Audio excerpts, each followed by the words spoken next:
Thanks for listening to the Thyroid Fixer podcast with your host, me, Dr. Amie Hornaman, aka the Thyroid Fixer, functional medicine practitioner, hormone and weight loss expert. We're talking all things thyroid, hormone, and health related in order to empower, educate, and transform you. So if you're ready to get your life back, let's get started.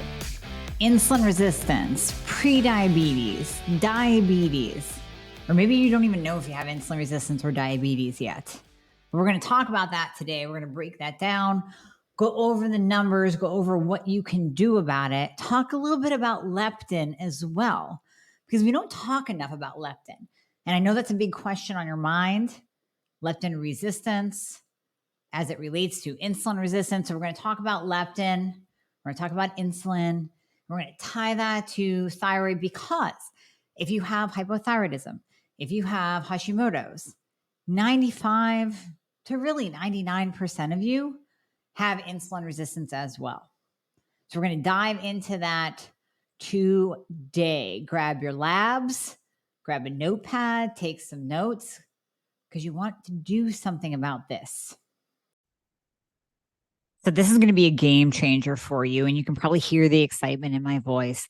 The latest introduction, the latest member of the family to the Fixer line is Metabolism Fixer. And this, oh my God, I formulated this just for all my people out there that need to lose weight, that need help in the weight loss department, that can't lose weight no matter what they do, that feel like they have a slow metabolism, and that might be thinking of trying all those peptides out there, you know, the Beverly Hills soccer mom drug of choice for weight loss peptides. Or even if you're on them already and you're like, man, these are really expensive and I'm still not losing weight, add in Metabolism Fixer. Here's what I did. I took the power of T2, which increases your basal metabolic rate while you are sitting there watching Netflix. You're burning fat while you're watching Netflix. I combined it with a very unique patented ingredient called Suppressa. Suppressa has multiple clinical trials backing its efficacy in reducing your appetite, decreasing snacking, and providing way more control over your food intake. It is amazing. We also see improved emotional well-being, just decreased food cravings all around, reduced hunger, and weight management. Add on top of that, we have green tea extract, we have purple forest purple tea extract, both of which affect the metabolism in a very positive way without the jitters of normal fat burning supplements out there from the 1980s and 90s, right? The ones that made you feel like you're having a heart attack. You will not have that in any of my supplements, Thyroid Fixer or Metabolism Fixer. But Metabolism Fixer, ooh, yeah, we kicked it up a notch. It is in powder form, so you can drink it through your day. It's going to flavor your water. We got orange crush and refreshing citrus. I love them both. It is going to keep you under control all day long. So you throw a couple scoops in your water bottle in the morning, throw a scoop or two in your water bottle throughout the day. You will have fat burning and appetite control the entire day for what? An eighth of a price of the peptides? Oh my God, you can't go wrong. So grab some Metabolism Fixer today. Please let me know how you do on it. I am super excited for you. Super excited. Okay, insulin resistance. Let's start off. When a cell is resistant to insulin, so what does this even mean, right? Let's break it all the way down. Let's simplify so you can understand it. Insulin is a hormone. It is not a hormone that we want to get rid of. We need it for life. So those of you who are type 1 diabetic, or if you know someone that is type 1 diabetic, you know that they most likely have an insulin pump attached to them. Constantly reading, they have a continuous glucose monitor, constantly reading their blood sugar and adjusting the amount of insulin that their body needs in response to the food that they eat. So insulin is absolutely needed for life. However, in the case of insulin resistance or diabetes, we don't want it in excess. I always say, think of insulin as the Jekyll and Hyde hormone, needed for life on one hand, but in excess, it is the fat storage hormone. So anything that you eat when you are insulin resistant, I don't care if it's chicken and broccoli, your body will grab that food and store it as fat because of the excess insulin in your body. All right, so this is very simplistic.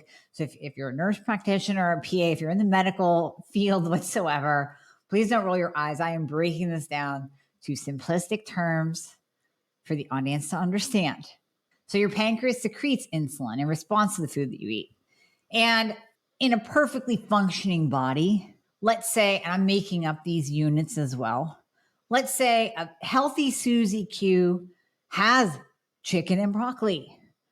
And her pancreas, her body goes, we don't need that much insulin for this. This is mostly protein. It's a little bit of veg. Maybe she has some butter on the chicken, cooked it in olive oil. So you got that good fat, which fat does not produce an insulin response whatsoever. Actually helps to dampen that insulin response. So you got the good fat in there. Maybe the pancreas secretes 2 units of insulin.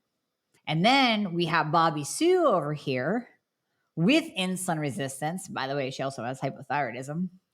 With insulin resistance, and she eats that same chicken and broccoli with a little bit of butter, and her pancreas secretes 10 units of insulin. So first of all, we have an oversecretion of insulin from the pancreas. Now, this is something that we are not 100% sure of. We know that it happens in diabetics, especially those diabetics that are progressing, and they're starting to move into being an insulin-dependent diabetic, basically meaning that their pancreas has shit the bed. Pancreas says, enough is enough. You've been pounding us for years. We're tired of pumping out all this insulin. Not going to do it anymore. So that is an insulin-dependent diabetic where they have to take insulin because their pancreas just stopped making it. We are backing it up a little bit into that insulin-resistant, pre-diabetic. Maybe you've dipped your toe into diabetes. You're in that beginning stages. And I'm not going to say where it can be reversed because any stage can be reversed. I reversed diabetes in a patient that was insulin-dependent diabetic. Any stage can be reversed. But we're talking about the beginning stage where your pancreas might pump out a little bit too much insulin, but we're actually not 100% sure that it does that. We believe that it does. But then there's the insulin resistant part. So then that insulin goes out, and what it wants to do is to lower your glucose. So your glucose rises in response to the food. We know by using a continuous glucose monitor, which we will talk about a little bit more today, by using something called a CGM, you can see what effect every single food has on your blood sugar. So one of my patients spiked to a 180 with stevia. Here you're doing something that you think is good and you heard in all the keto and low carb circles and you can use this as a sweetener. Well, to that individual, it spiked her glucose way too high, abnormally way too high. So that's the benefit of a CGM. So we want the insulin to go out and lower our glucose. So we're not walking around with super high glucose levels, not healthy.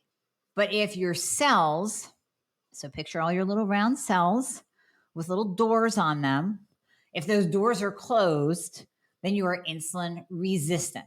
Your cells have just become like, no, I can't take any more insulin. Don't put it in. No, I can't do it. And it closes its door. So now you have that insulin resistance. We see insulin resistance with PCOS, polycystic ovarian syndrome. We see it when you eat like garbage, high carb, high processed foods, high sugar, where you can actually create your own insulin resistance through a SAD American diet, standard American diet. And then we also see it when the thyroid is dysregulated because the thyroid's a master gland and it's controlling the signaling of insulin.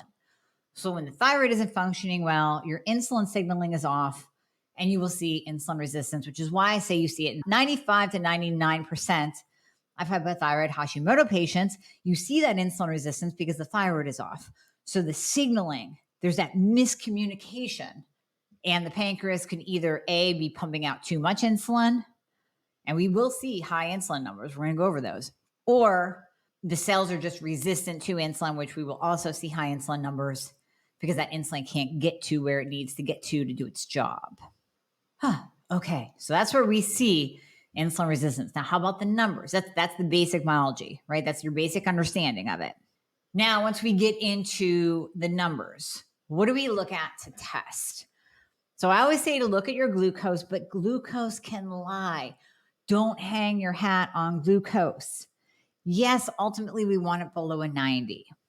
But remember, there is that cortisol awakening response that happens in the morning where your cortisol goes up in the morning. Maybe you took some thyroid medication. If you're at all on the optimization path, you're going to be taking something that other than T4 because T4 only doesn't work. So you wake up and you take your thyroid medication, maybe Armor, maybe it's T4 and T3. And that T3 comes in and it bumps up your cortisol, which is ultimately what we want it to do, but not too high. So we get that cortisol awakening response. Cortisol should be high in the morning anyways to wake us up. And that is going to increase our blood glucose.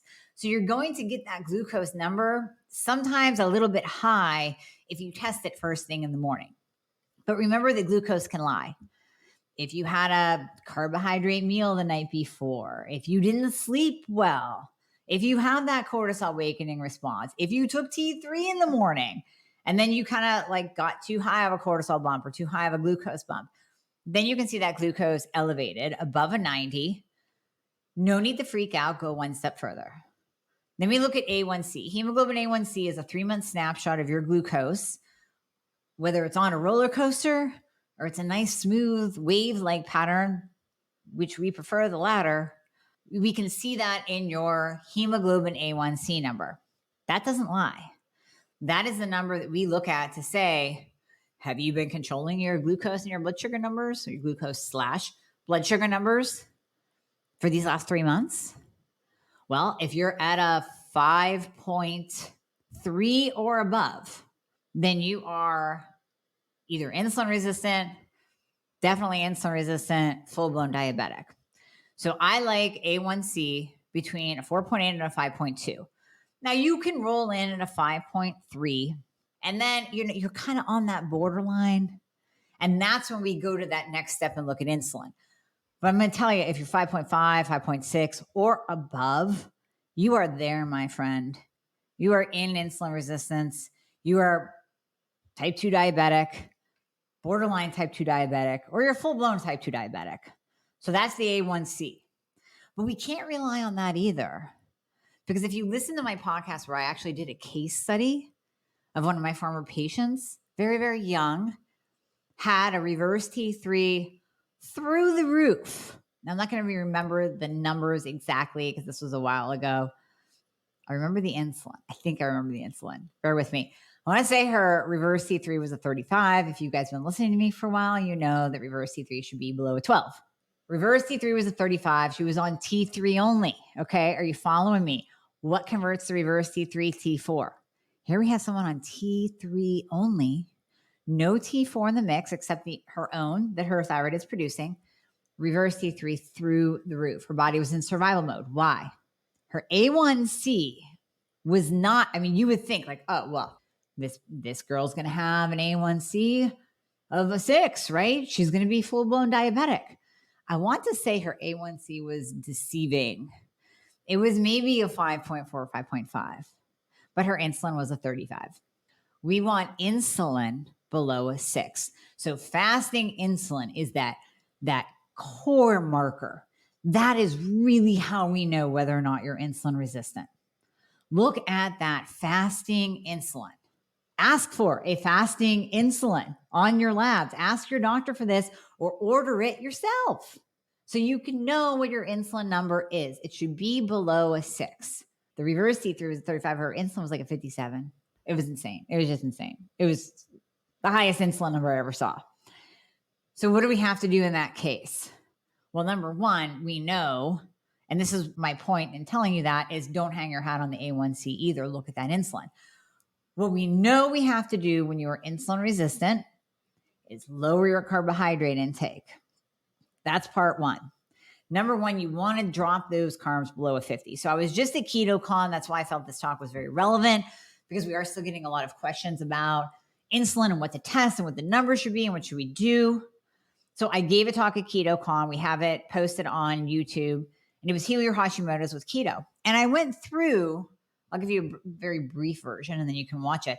I went through the tie-in as well as the studies on the ketogenic diet and how it ties back to the thyroid. So what do we know about keto?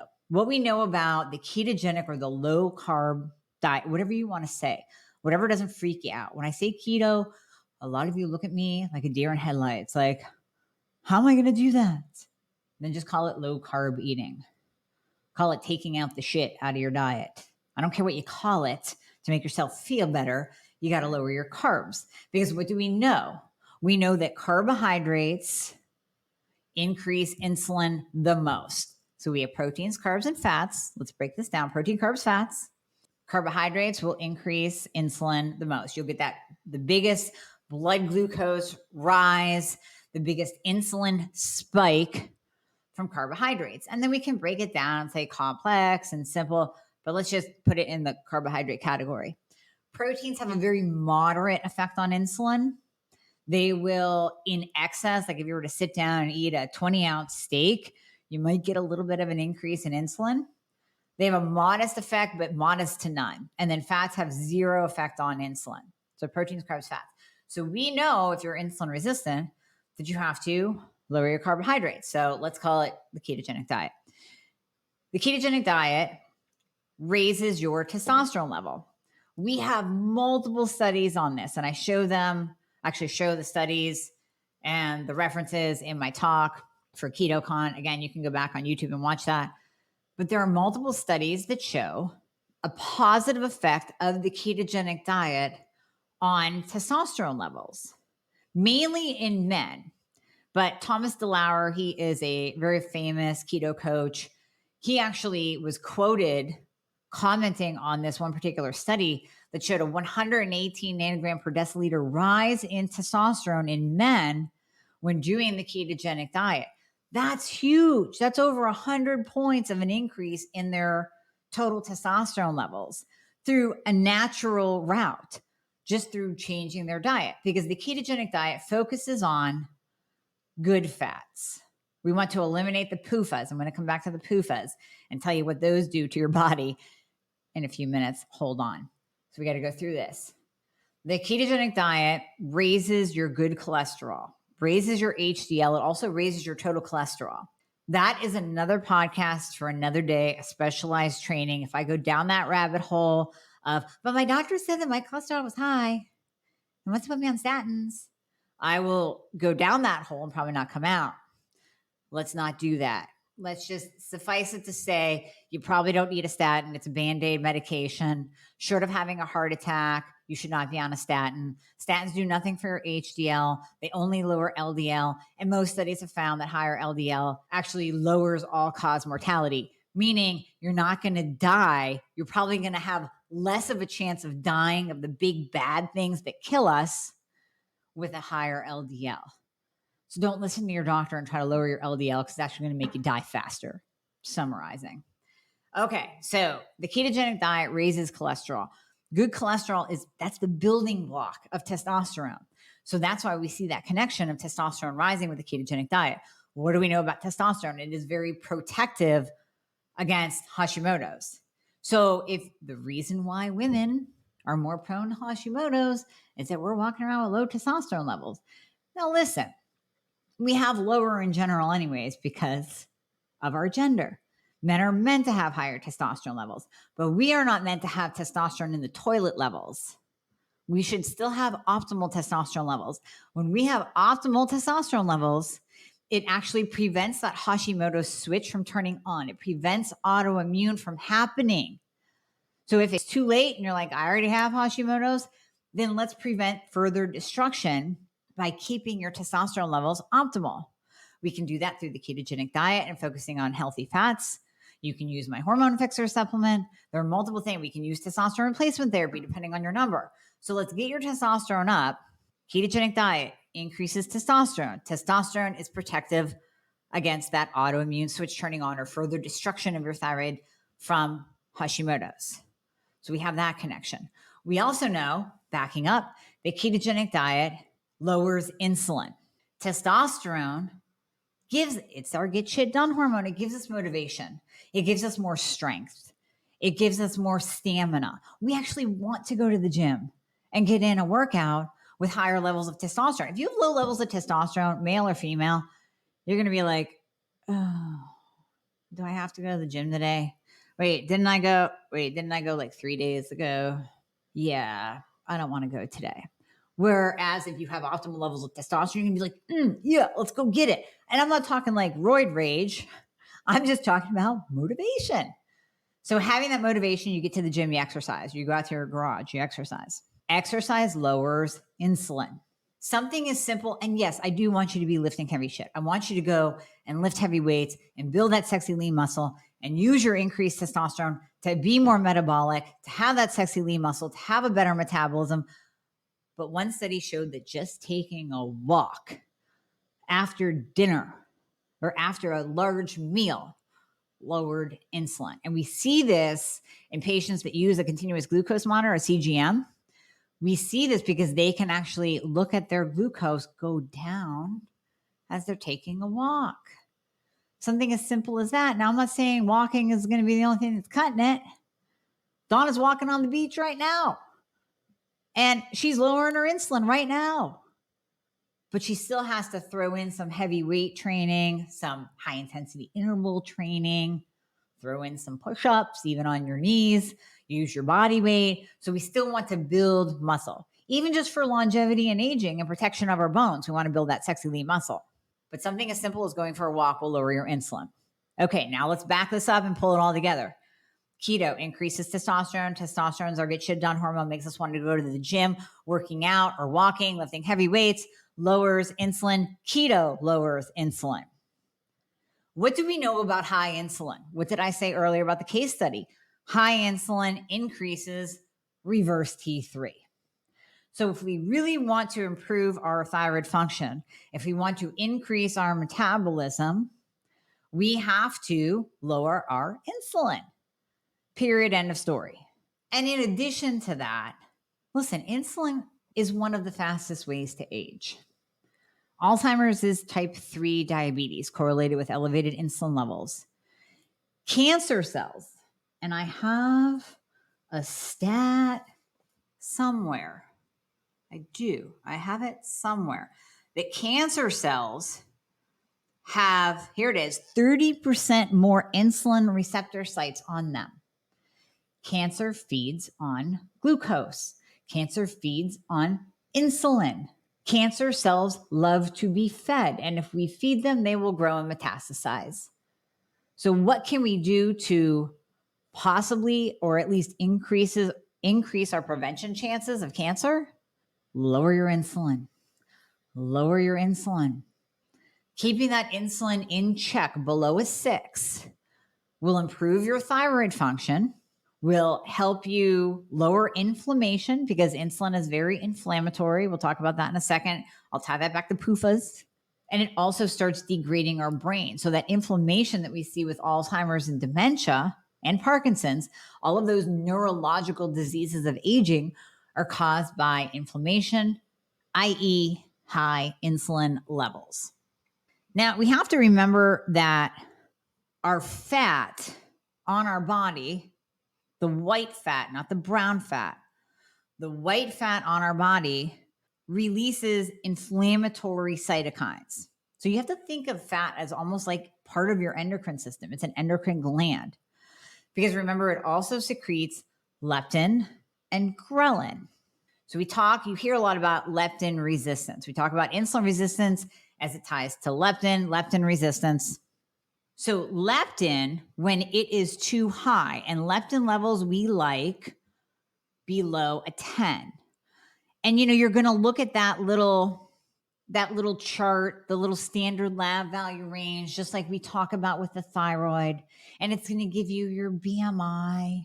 And if you're this weight or you're this BMI, your leptin should be here. No, it should be below a 10.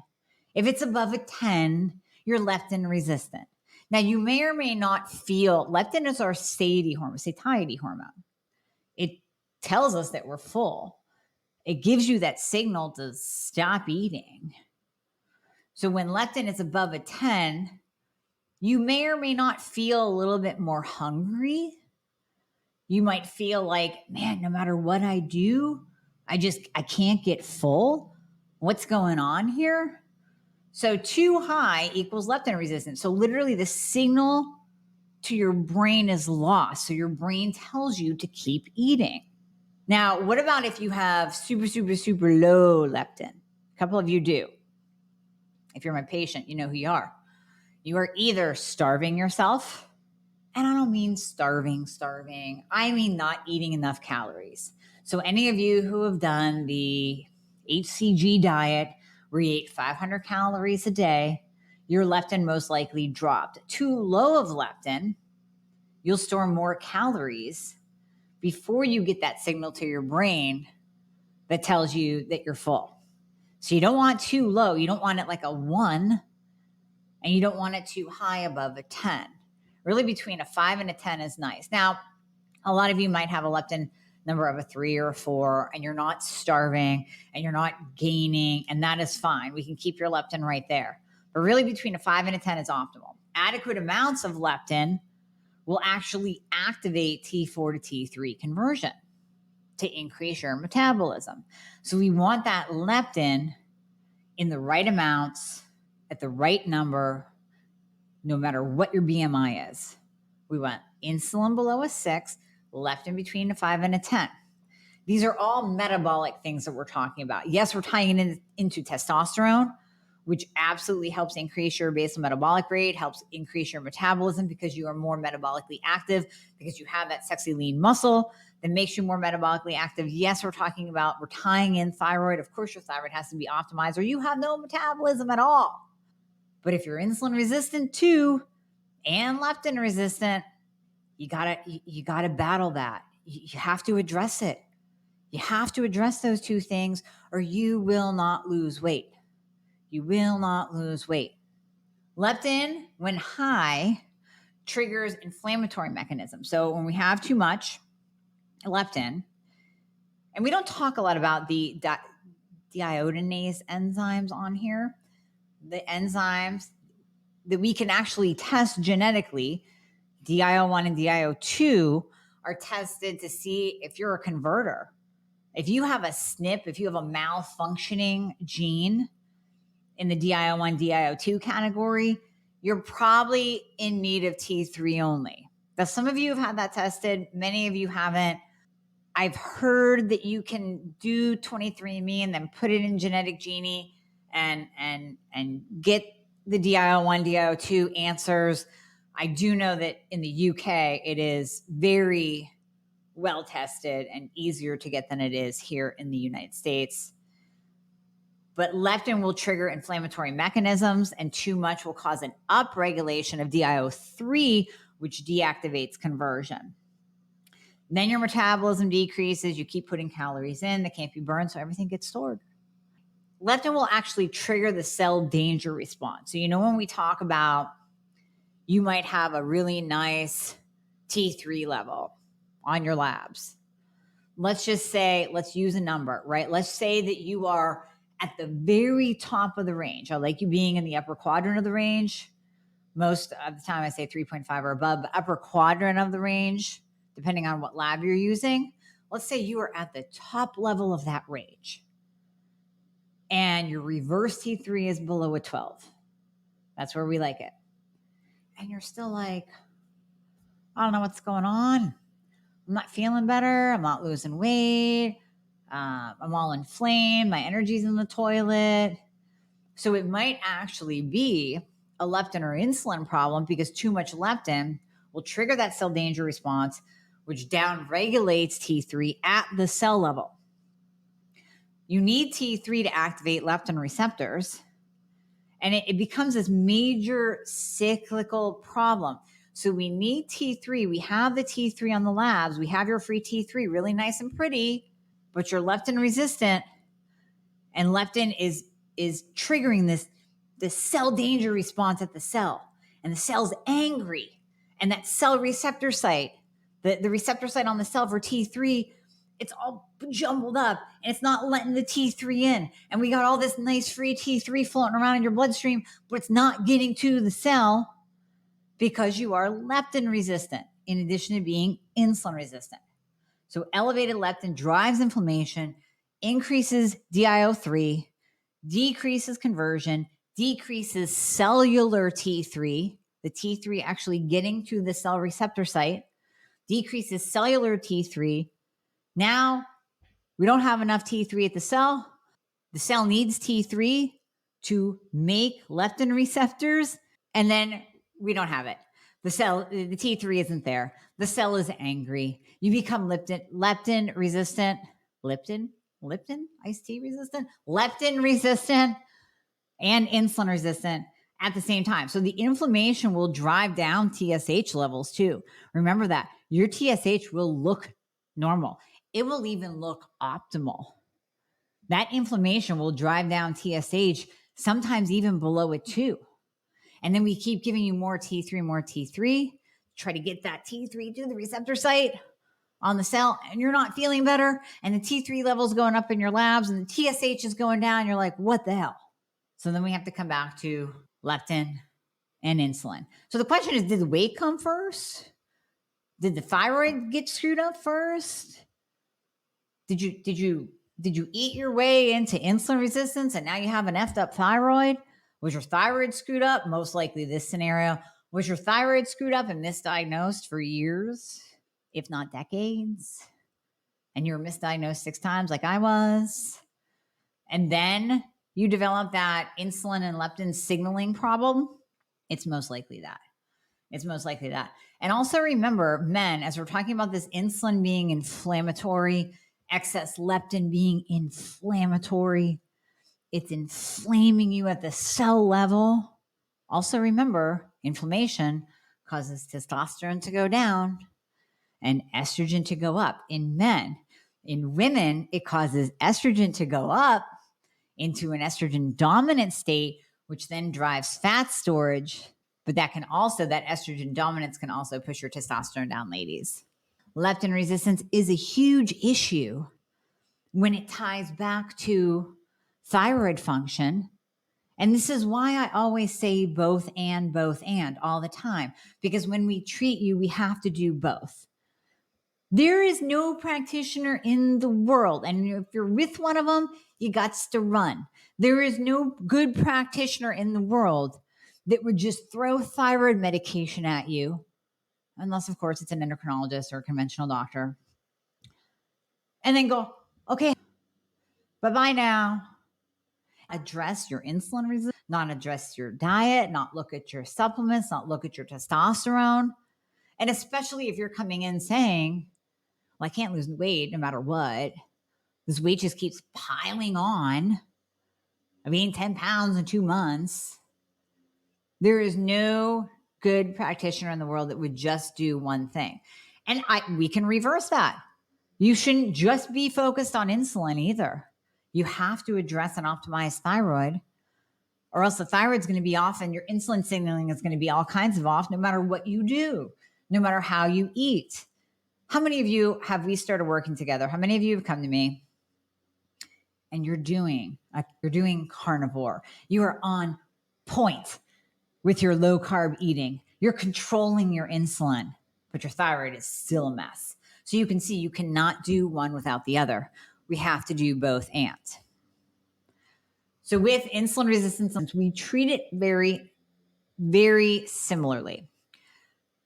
Yes, we want to optimize the thyroid. Number one, optimize the thyroid. Both cases, leptin resistance, insulin resistance. Then we go down from that, bring in what we talked about earlier, low carb eating. Now, does everybody have to do low carb? Does everybody have to do keto? No. And because I talk about it a lot, and because I am and have been for many, many, many years, because I have PCOS, and part of PCOS is insulin resistance. So I'm not going to mess around. I'm sorry, even if my insulin came back right now at a 4, I'm not going to be throwing in carb in my diet. I know my body and I know what it runs best on, and that is low carb.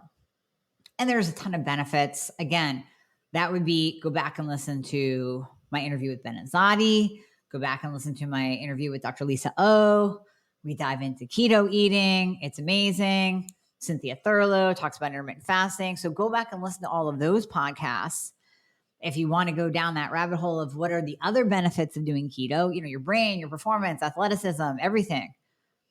But when we're talking about the thyroid, we know since insulin resistance, 95 to 99% of the time, comes as a nice little package for you when you have hypothyroidism or Hashimoto's. We know that that's most likely the way that you need to be eating. Some of you can get away with some higher carbs, and I'm not talking about pizza.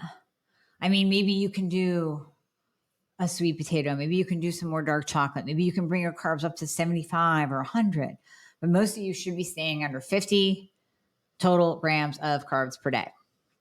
That's what I talk about in my Keto for the Week course. You go low carb through the week. You come up out of it on the weekend to keep that T3 production going, because we don't want to go low carb for too long. That's where the naysayers get their fodder for saying that keto is bad for the thyroid. So we want to come up out of it on the weekend with good carbohydrate sources and then go right back into it. And you will find that you become, and here's this term that you hear all the time, metabolically flexible, fat adapted. You become a fat burner, not a sugar burner. You've heard those terms ad nauseum, right? So what happens, and there's truth in this, there's truth in these terms. Your body starts learning how to burn your own stored body fat for fuel. And it's not about dumping all the fat that you possibly can into your mouth. Although I have taken bites of Kerrygold butter because it's awesome and salty and sweet all at the same time. But it's not about putting as much fat as you possibly can into your mouth. It is about putting the right amount of fat in, the good kind of fat. And here's where we're going to bring in the PUFAs. We want to focus on actually saturated fat is very, very good for you because it is stable. PUFAs go poof. Those are your polyunsaturated fatty acids. So PUFAs go poof. And when we're talking about PUFAs, if you ask Benazati, other functional practitioners in this space talking about insulin resistance, and you give them the choice, do you want these bad seed oils? Do you want the corn and the canola and the safflower and the sunflower oils? Or would you like this block of sugar? They're going to take the sugar because the PUFAs your insulin and increase inflammation in the body 10 times worse than sugar. Now, that doesn't mean they go out and eat sugar instead. Well, I'm just going to take out the corn oil from my diet and then I can eat all the sugar. No. We want to take out, but is to give you an example of how bad they are. Bad fats, actually, when you about toxins and how they cause this cellular problem and toxins by PUFAs, toxic fats, PUFAs, seed oils. When we talk about these toxic fats and we talk about the cell being inflamed, where we can't even burn our own fat for energy, we have to remember that these bad fats actually cause the cell membrane to have problems. Remember, kind of going back to talking about leptin and the cell danger response, being angry, the T3 can't connect to the cell to do its job, to give you metabolism, to give you energy.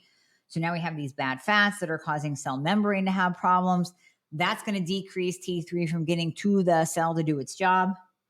That's where the hormone receptors are, and that causes problems at the mitochondrial level. Polyunsaturated, unstable. They have a tendency to react with oxygen, and then they turn. And when they do that, they turn to a toxic compound.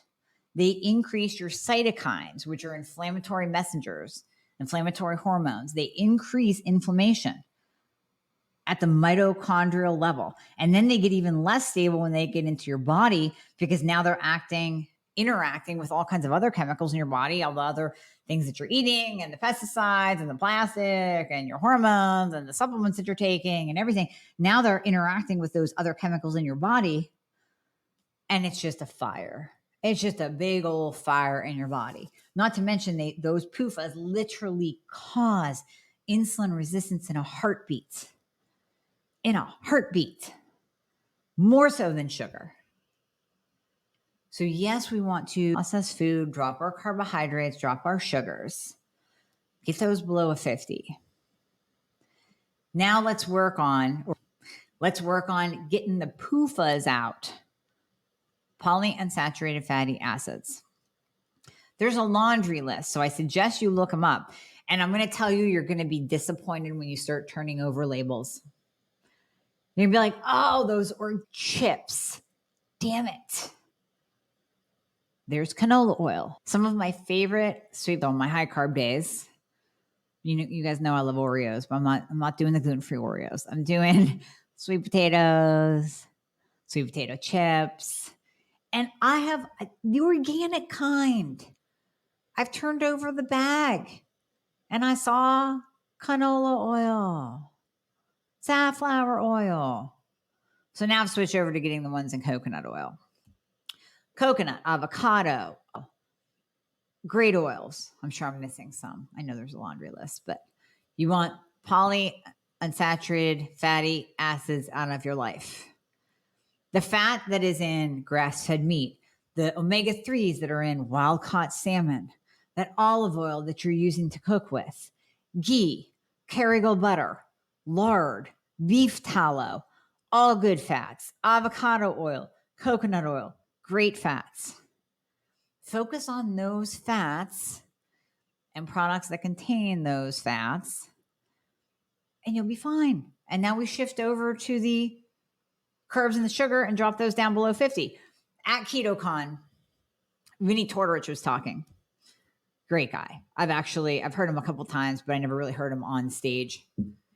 And this guy's so laid back. And y'all making this more complicated than he. No grains, no sugar. No grains, no sugar. Just do that. Don't overcomplicate it for yourselves.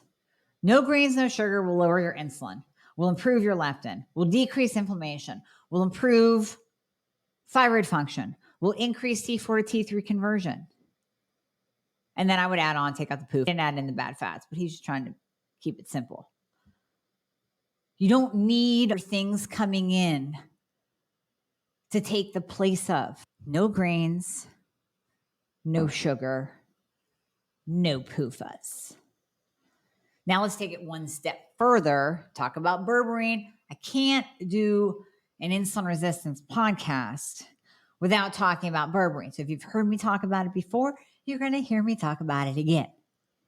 Because if you go into PubMed, and I was going to pull this up before I came on here, but listen, just shits and giggles, go into PubMed, go into Google Scholar, type in berberine and any condition that you want to follow that. Same with keto, actually. You can keto and pretty much any disease state, and you're going to see a published paper fits of. So berberine and weight loss, resistance, berberine and type 2 diabetes, berberine in the gut. It actually improves your gut.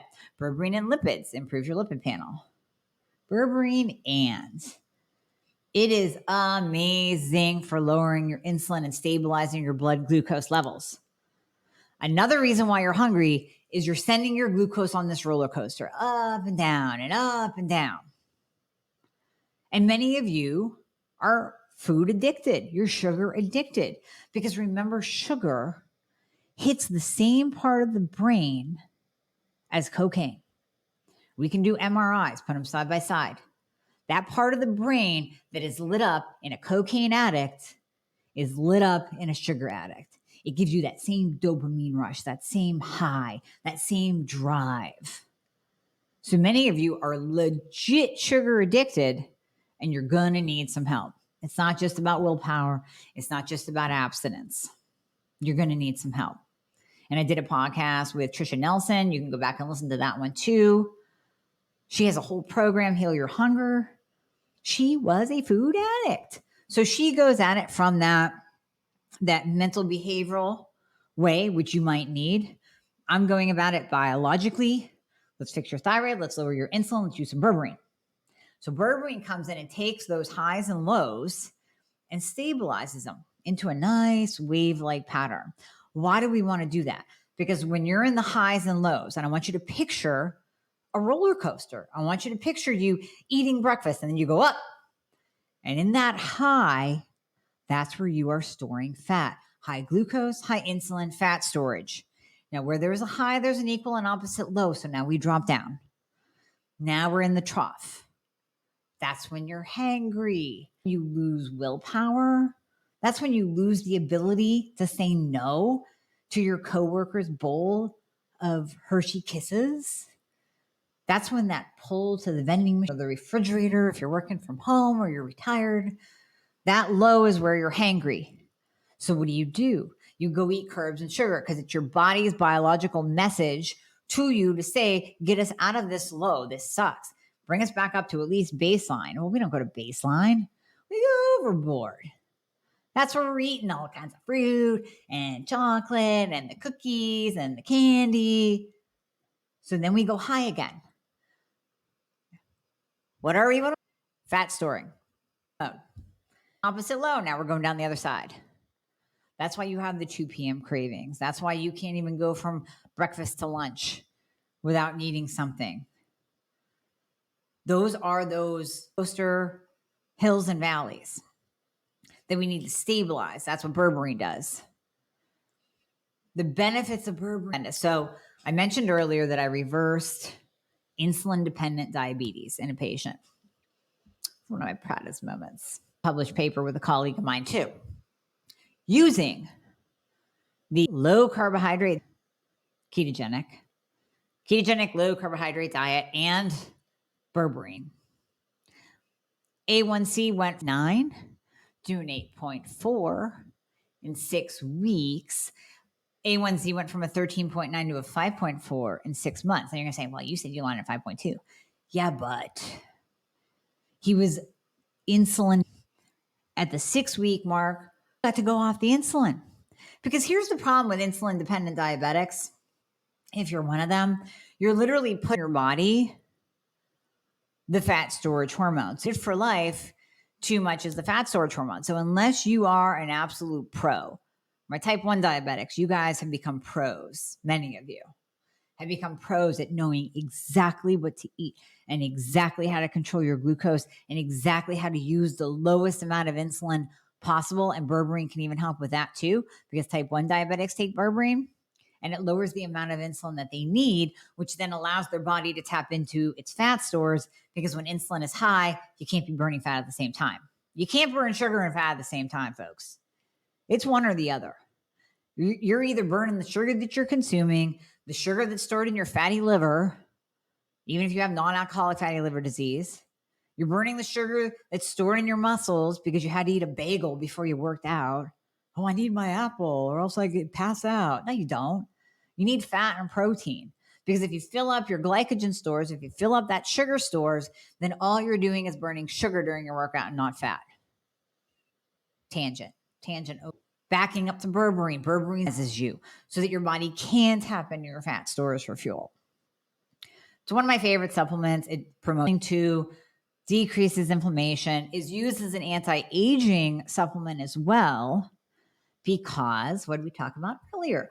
Alzheimer's, type 3 diabetes, cancer, 30% more receptor sites on cancer cells for insulin. When we lower our insulin and use berberine as an anti-aging protocol, regimen, biohack, whatever you want to call it, even if you're not insulin resistant, there are hackers that use berberine just for anti-aging purposes. Berberine is milligrams per day. So many of you know, I tell you, I made a product called Blood Sugar Fixer. I have a full fixer line of supplements. The Blood Sugar Fixer is berberine. It is 600 milligrams per capsule, so you only need 2 per day. Most berberines are 400 milligrams. You only need 2 of these because 1,200 milligrams per day is the therapeutic dose necessary to really make an impact on your blood sugar. Now, if you're using it for biohacking because you don't have insulin resistance, you could probably get away with around 600 milligrams per day. But you really want to use 1,200 to really have that impact on your insulin and your blood sugar. So Blood Sugar Fixer is specifically for if you're like, oh my God, I have low testosterone. You were talking about testosterone. Then we have the Hormone Fixer. I mentioned that. We'll put the links in the show notes. So I mentioned that as well. Those might be 2 that you want to add in. The biggest thing is stabilizing your blood sugar wave-like pattern, lowering your insulin below a 6, lower that leptin below a 10, 5 to 10 is optimal. And then your thyroid works better. We also want to optimize insulin at the same time. So if you're with a crap doctor that has you on T4 only, run. If you're with a doctor that won't test all the tests that we always talk about on here, time to get a new doctor. Give me a call. Got you covered. Either way, we have to optimize thyroid and insulin at the same time, both and. That standard lab value range on any lab is taken from a huge population of sick people. They did not read out the healthy people. So what functional medicine does is says, give me your fit, give me your healthy, give me your optimal, give me your badasses. Now we'll test them and then we'll come up with a lab value range. From that is how came up with your glucose less than 90. We want your A1C between a 4.8 and 5.2. We want your insulin below a 6. If any of those markers are off, you're insulin resistant. It can be 1. It can just be, or it can be A1C at a 5.6 and insulin at a 15. Sometimes not. But insulin is the marker to know whether or not you are insulin resistant. Leptin, 80% of the leptin test. Again, I think you're talking about Lipton iced tea. They're going to look at you like a deer in the headlights, and they're going to bullshit excuse as to why they can't test it. But the real reason is they have no idea.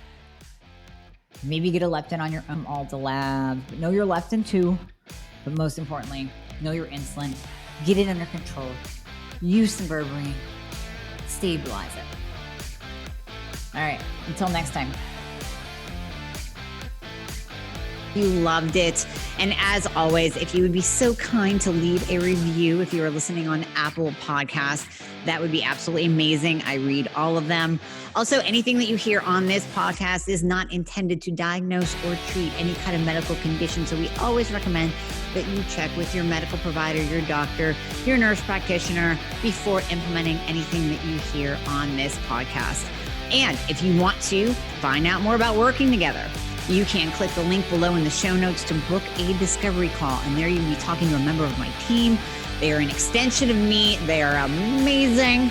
And you and I will talk after that once we get you all signed up and you and I get to work together. All right. I hope to see you soon.